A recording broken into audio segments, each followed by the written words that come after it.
वालेकुम व्यूवर्स, मेरा नाम है जुल्करनैन और आप देख रहे हैं ज़ॉकी बॉयज़ व्लॉग। उम्मीद है कि आप सब खैरियत से होंगे और मेरे लिए दुआ होंगे। व्यूवर्स, आज मैं आपको कंपनीज का डिफरेंस बताने जा रहा हूँ। जर्मनी में क्या डिफरेंस है और पाकिस्तान की कंपनीज में क्या डिफरेंस है। नॉर्मली कोई ख़ास फ़र्क नहीं है, मगर क्योंकि जर्मन सिस्टम और इनका लॉ थोड़ा स्ट्रॉन्ग है तो उसकी वजह से इनकी कंपनीज और उनकी लिस्टेड और वो टैक्स पेयर्स वो सिस्टम इनका पाकिस्तान की निस्बत ज़्यादा अच्छा है, जिसकी वजह से इनकी इकॉनमी और वो चीज़ें काफ़ी स्ट्रॉन्ग में है। मैं इसमें बताने में क्यों इंटरेस्टेड हूँ, हालांकि ये मेरा सब्जेक्ट भी नहीं है। मैंने कोई इकोनॉमिक्स, फाइनेंस या मैनेजमेंट के बारे में नहीं पढ़ा हुआ। मगर मज़े की बात ये है कि मैं अभी आईटी कर रहा हूँ, ठीक। इसमें भी हमें एक मैनेजमेंट का सब्जेक्ट पढ़ाया जा रहा है, जिसमें हमें बताया जाता है कि अगर आपने कंपनीज बनानी है तो उसका तरीकाकार क्या है, कौन कौन सी किस तरह की कंपनीज, उसमें क्या फ़ायदा, क्या लॉ क्या कहता है, टैक्स कितना है, कौन बना सकता है कौन नहीं बना सकता, ठीक है। वो सारा एक्सप्लेन करते हैं हमें और मज़ीद भी आगे पढ़ाया जाएगा। मगर जब मुझे पता चला कि कंपनी सिस्टम इस तरह है, क्योंकि मैंने पाकिस्तान में कंपनी सिस्टम का सिर्फ यही पता होता था कि ये प्राइवेट लिमिटेड कंपनी है या इंटरप्राइजेज है, इससे ज़्यादा कभी ना इंटरेस्ट लिया था ना कोई ख़ास पता है। नॉर्मल वहाँ पर किसी को नहीं पता था, मगर यहाँ पर मैं ये तो नहीं कहूँगा बच्चे को पता है, मगर अबव द 9th-10th क्लास सबको पता होता है कि कंपनी सिस्टम्स क्या क्या हैं और किस तरह ये वर्क करते हैं। तो मैं आपको ये पेज दिखा देता हूँ और ये मैं इधर लगा भी दूंगा, तो आप अगर देखना चाहें तो मैंने इसमें असल में थोड़ा बहुत इंग्लिश में ट्रांसलेट करके लिख दिया। आप ये ज़रा पढ़ सकते हैं इसमें क्या फ़र्क है और थोड़ा बहुत आपको पता चल जाएगा। वैसे तो पाकिस्तान में भी यही दो तरह की कंपनीज हैं, प्राइवेट और पब्लिक कंपनीज। प्राइवेट जो सी है वो कोई अपने तौर पर कुछ भी करना चाह रहा हो, कंपनी बनाना चाह रहा हो, कुछ भी करना चाहता है प्राइवेटली वो से बना सकता है। पब्लिक जो सा होता है उसमें यह होता है कि उसमें पब्लिक का मतलब दूसरे बंदे का भी पैसा होता है, इन्वेस्टमेंट कर सकते हैं। जिसे हम आम जुबान में कहें तो वो भी दो तरह की होती हैं, लिस्टेड और नॉन लिस्टेड होती हैं कंपनीज। जो स्टॉक एक्सचेंज में जिनमें शेयर्स होते हैं, लोग शेयर्स में इन्वेस्ट करते हैं, वो पब्लिक लिमिटेड कंपनी होती है। और जो प्राइवेट कंपनी लिमिटेड होती हैं वो जिनमें आप कह सकते हैं एक शख्स का या एक से दो शख्स का पैसा लगा होता है और वही उसी कंपनी को होल्ड करते हैं और वही उस पर अपना फैसला करते हैं कि इसमें क्या क्या चेंजेस करनी है, किसी चीज़ को ऐड करना है, किसी चीज़ को माइनस करना है, वो प्राइवेट कंपनी लिमिटेड वो खुद ही डिसाइड करती है। और एक है सिंगल लिमिटेड कंपनी, ठीक है, कि जिसे सिर्फ एक ही बंदा होल्ड करता है। फॉर एग्जांपल वो किसी की शॉप हो सकती है, किसी ने एक बड़ा सा स्टोर बनाया होगा, वो सिंगल लिमिटेड कंपनीज में आ जाती हैं। ये मुझे सर जनरल नॉलेज है कि इस तरह की कंपनीज होती है और इसी तरह की जर्मनी में भी यही सिस्टम इसी तरह ही वर्क करता है। मगर यहाँ पर कंपनीज की टाइप्स जो सी वो काफ़ी ज़्यादा है पाकिस्तान की निस्बत में। और पाकिस्तान में जिस तरह मैंने आपको बताया दो तरह की प्राइवेट लिमिटेड कंपनीज हैं और दो ही तरह की public limited company, public listed non listed. Private जो सी हैं वो हैं सिंगल लिमिटेड कंपनी और प्राइवेट लिमिटेड कंपनी, ठीक है, जिसे इंटरप्राइजेज वगैरह भी आ जाती है उसी में। अच्छा, इंटरप्राइजेज वो मेरे में है सॉरी पब्लिक में, I am not sure but I think it's so. मैंने कोई ज़्यादा रिसर्च नहीं की उसके बारे में। एनीवेज, तो अब मैं आपको ज़रा थोड़ा बहुत जर्मन कंपनीज के बारे में बता देता हूँ, इनका कॉन्ट्रैक्ट सिस्टम क्या होता है, ठीक है। इसमें जो सी प्राइवेट लिमिटेड कंपनीज हैं उसमें आइंसल उन्टरनेमर, जिसे सिंगल प्राइवेट लिमिटेड कंपनी आप पाकिस्तान में कह सकते हैं, ठीक है।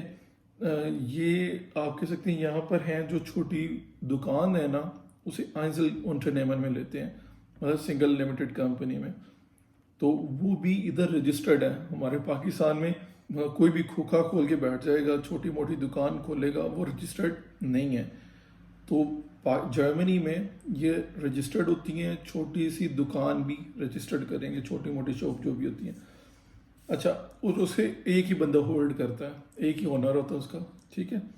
और अगर उस कंपनी से कोई गलती हो जाए, उसकी वजह से किसी को नुकसान हो जाए, मतलब उधर से कोई चीज़ लेने से किसी की मौत वाक़या हो जाए या किसी को कुछ भी मसला होता है, तो उसका वो बंदा जिम्मेदार है। ठीक है, उसे जो सा है कोर्ट उसे सू करेगा। ठीक है, और उसकी वो शॉप, उसका घर, उसका बैंक अकाउंट, उसकी गाड़ी, उसका मोबाइल फ़ोन, हर चीज़ तक उसका वो सील कर दिया जाएगा। उसे सेल आउट करके या जो भी है, उसकी जो अमाउंट जो वर्थ बनेगी वो उस बंदे को दे दी जाएगी जिसका नुकसान हुआ होगा।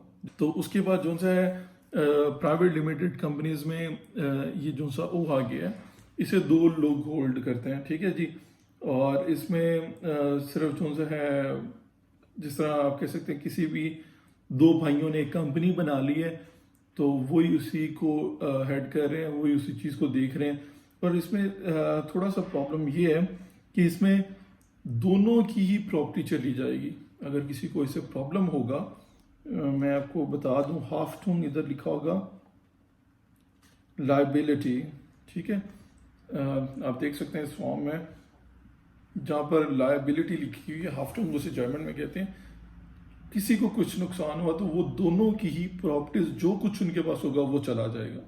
ठीक है जी, मतलब किसी को प्रॉब्लम हुआ उससे कोई, जिस तरह मैंने पहले आपको बताया, तो वो उनका सब कुछ गवर्नमेंट ले लेगी या कोर्ट लेकर उन्हें दे देगा। फिर कागे, कागे मतलब जैसे के जी जोन्स है, ये कंपनी ये बेहतर है उसकी निस्बत। इसमें यह है कि एक इन्वेस्टर है और एक जो सा उसे होल्ड कर रहा है, कंपनी को चला रहा है, सारा कुछ कर रहा है। तो इसमें ये होता है कि अगर कोई प्रॉब्लम होता है तो इन्वेस्टर ने जितना इन्वेस्ट किया होता है उसका सिर्फ वही पैसा जाता है। ठीक है, और जो कंपनी को चला रहा होता है तो उसका वो सब कुछ ले लेते हैं, मतलब टोटली उसका चला जाएगा। ये इन प्राइवेट कंपनीज में ये तरीकाकार है। जर्मनी में जो सी मैंने अभी तक ज़्यादातर देखी है वो कागे है, मतलब इन्वेस्टर और एक दूसरा पार्टनर होता है। फिर ज़्यादातर ये करते हैं, ये ज़्यादा फैमिली बिजनेस में ही रहता है। उसमें ये होता है कि अगर हस्बैंड एंड वाइफ हैं तो वाइफ ने उसे इन्वेस्ट कर दिया है और हस्बैंड चला रहा है, और हस्बैंड की बैक एंड पे कोई प्रॉपर्टी उसके नाम पर नहीं है। मतलब आप समझ रहे हैं, जिस तरह हम पाकिस्तानी करते हैं वो ये भी इसी तरह ही करते हैं। खैर कानून है उसके हिसाब से ये चलते हैं, ये भी उसी तरीके से करते हैं। और ये कंपनीज को रजिस्टर करवाने के लिए इनका HRA होता है। ठीक है, इधर लिखा भी होगा जी, हैंडल रजिस्टर ए आ, मैं समझ जर्मन और इंग्लिश दोनों को मिलाकर बोलना चाह रहा हूँ। हा एर आ, इसे कहते हैं हैंडल रजिस्टर आ। तो इसमें इसे रजिस्टर करवाते हैं दोनों प्राइवेट कंपनीज को, ओहागे और कागे। ये थी जनाब दो कंपनीज, प्राइवेट लिमिटेड कंपनीज और उसमें सिंगल लिमिटेड कंपनी हो गई। उसके बाद है जी पब्लिक लिमिटेड कंपनीज की तरफ आते हैं। ये इसी तरह है जिस तरह स्टॉक एक्सचेंज में कंपनीज हैं, और ये तकरीबन सारी कंपनीज ये जो ब्लू में है ये आपको जब रजिस्टर्ड करवा देते हैं, ये होती है HRB, हैंडल रजिस्टर बी में, हैंडल रजिस्टर आ और हैंडल रजिस्टर बे, प्राइवेट पब्लिक। ठीक है जी, और ये सारी कंपनी जितनी भी हैं ये रजिस्टर्ड होंगी इनकी स्टॉक एक्सचेंज पर, और इसमें शेयर होल्डिंग और वो सारा चीज़ें आ जाती हैं। इधर आपको शायद नज़र आ रहा होगा ऊगा। ठीक है जी, UG जो सी कंपनी, इसकी 25,000 यूरो जो सी है वो आपको पैसे अपने अकाउंट में रखने पड़ेंगे इस कंपनी के। ठीक है, और इसके जो सी ऑनर्स हैं वो 1 से 3 तक हो सकते हैं मैक्सिमम। ठीक है, ठीक है, और अगर इस कंपनी से किसी को कोई नुकसान होता है, ठीक है, टेक्निकली फॉल्ट या कोई भी उससे प्रॉब्लम होता है, कोर्ट ये इस चीज़ का फैसला करेगी कि उसे वाकई प्रॉब्लम हुआ उस चीज़ से या नहीं। अगर प्रॉब्लम होता है तो वो 25,000 यूरो की वर्थ उस कंपनी की वो उठाकर उस बंदे को दे दी जाएगी, और उस कंपनी का जो मालिक होगा, इनके मालिक 3 हो सकते हैं, 1 से 3 तक, उनकी जितनी भी प्रॉपर्टीज जो चीज़ें होंगी वो उस बंदे को दे दी जाएगी। ठीक है जी, ये हो गया UG। उसके बाद आते हैं GmbH। ठीक है, इसे कहते हैं GmbH। ये भी कंपनी इसी तरह की है। ठीक है, इसके मालिक 1 से ज़्यादा हो सकते हैं, 3 तक नहीं, 1 से ज़्यादा हो सकते हैं, और इसकी 25,000 की वर्थ होगी कंपनी की मिनिमम, ठीक है, जिसे कैपिटल भी कहते हैं। तो वो 25,000 यूरो की होनी चाहिए। वो कंपनी की अमारत की भी हो सकती है, कंपनी में जो सामान पड़ा है उसकी वर्थ हो सकती है, ठीक है, उसके अकाउंट में हो सकती है। मतलब इसकी वर्थ 25,000 यूरो मिनिमम मैक्सिमम होनी चाहिए, ठीक है जी। और इसका अगर इससे कोई नुकसान होगा तो वो 25,000 यूरो ही सिर्फ जाएंगे, उससे ज़्यादा कोई भी इसकी मतलब प्रॉपर्टीज़ और उस तरफ नहीं जा सकता। उसके बाद आते हैं जी आगे मतलब जी, ठीक है। ये ज़्यादा कंपनी जो सी है एक्सियोन गिजेलशाफ्ट मेरे ख्याल में से कहते हैं। जर्मनी में जितनी भी ऑटोमोबाइल कंपनीज मतलब ऑटोमोबाइल कंपनीज हैं, BMW, मर्सिडीज, जो भी हैं, ये सारी तकरीबन आगे में मतलब AG में इनकी वर्थ कम अज़ कम 50,000 यूरो होती है, ठीक है जी। और इसके एक से ज़्यादा हो सकते हैं, ठीक है, एक से ज़्यादा मतलब मालिक हो सकते हैं। और अगर इस कंपनी से किसी को नुकसान होगा तो उस कंपनी का वो 50,000 यूरो कंपनी का निकाल लिया जाएगा और उस शख्स को दे दिया जाएगा। मैं असल में ज़्यादा तफसील में नहीं जाना चाह रहा क्योंकि इसकी काफ़ी ज़्यादा डिटेल्स है। मैंने इधर आप देख रहे होंगे ये सारी डिटेल्स हैं।